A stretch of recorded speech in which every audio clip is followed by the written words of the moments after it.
On m'a demandé clairement, de façon officieuse, de sacrifier mon fils. On m'a demandé une fois, en pleine nuit, vraiment tard dans la nuit, d'aller me laver en pleine forêt, tout nu, avec une potion magique. J'avais toujours des personnes qui m'encourageaient, qui me disaient « il faut y aller, ça va payer ». De chercher réponse, de chercher secours. Et c'est comme ça que je suis rentré dans l'occultisme. Le footballeur ivoirien Djilapi Yapo a déclaré avoir fait tellement de sacrifices pour réussir sa carrière de football. Mais il dit avoir subi de multiples conséquences dans sa vie privée. Beaucoup admirent des célébrités du football à cause de la belle vie extérieure qu'ils affichent en public, et pourtant c'est plutôt le contraire en privé. Dans cette vidéo, le footballeur Djilapi Yapo va vous raconter son parcours tragique dans le football. Avant de vous laisser suivre cette vidéo, j'aimerais d'abord vous inviter à vous abonner et à cliquer sur la cloche de notification pour ne pas rater mes prochaines vidéos. On m'a demandé une fois, en pleine nuit, vraiment tard dans la nuit, d'aller me laver en pleine forêt, tout nu, avec une potion magique. J'avais toujours des personnes qui m'encourageaient, qui me disaient « il faut y aller, ça va payer ». Et je voulais tellement retrouver cette gloire perdue là que j'allais malgré moi.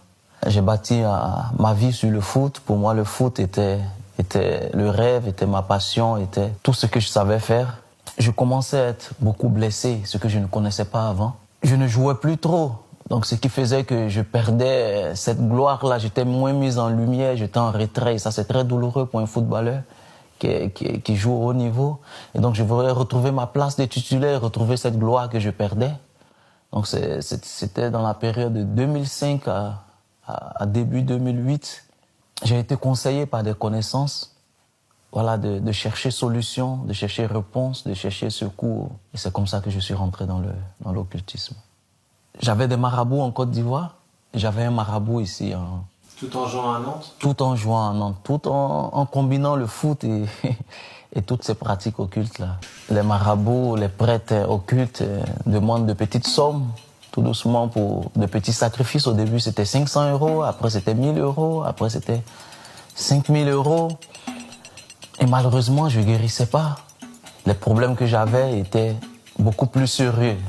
Donc pour les résoudre, il fallait des sacrifices un peu plus puissants. Et on me demandait toujours plus pour pouvoir m'en sortir. J'aurais dû dire stop tôt, mais je ne pouvais pas.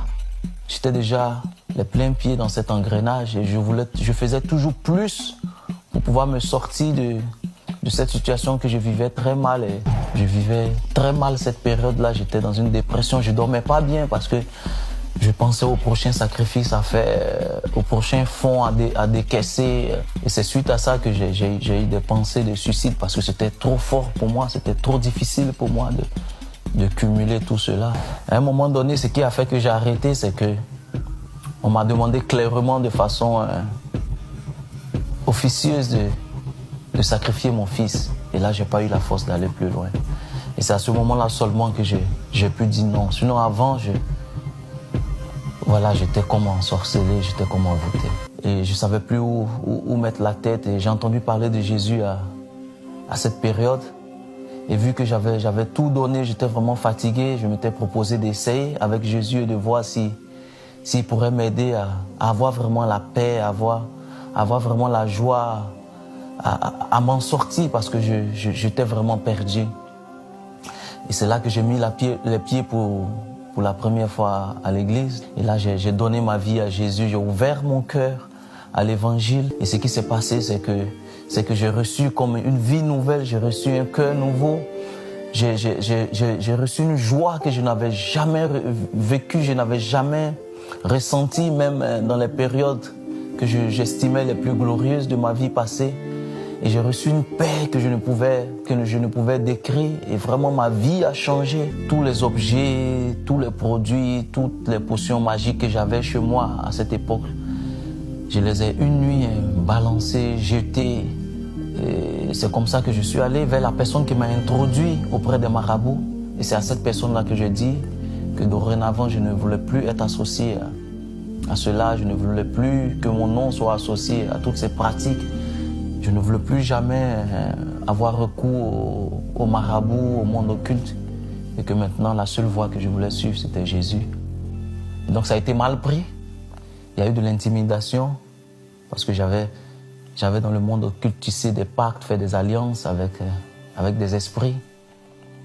Et pour les dénoncer comme ça, vraiment, on m'avait fait comprendre que c'était pas facile. On ne pouvait pas le faire comme ça du jour au lendemain. Mais je peux dire avec du recul que Jésus m'a protégé, il m'a épargné. Et il m'a vraiment délivré de toute cette emprise du monde des ténèbres. Il n'est pas juste venu pour me permettre de briller dans le foot, mais il est venu à travers ma vie se faire connaître, à travers ma vie glorifier son nom. À l'écoute de cette histoire tragique, on comprend bien que la vie des stars du football n'est pas toujours ce qu'on présente au grand public. Qu'est-ce qui vous vient en tête après avoir écouté cette histoire? Laissez votre avis en commentaire. Si ça vous a plu, cliquez sur j'aime et partagez. Mais n'oubliez pas de vous abonner et de cliquer sur la cloche de notification pour ne pas rater mes prochaines vidéos.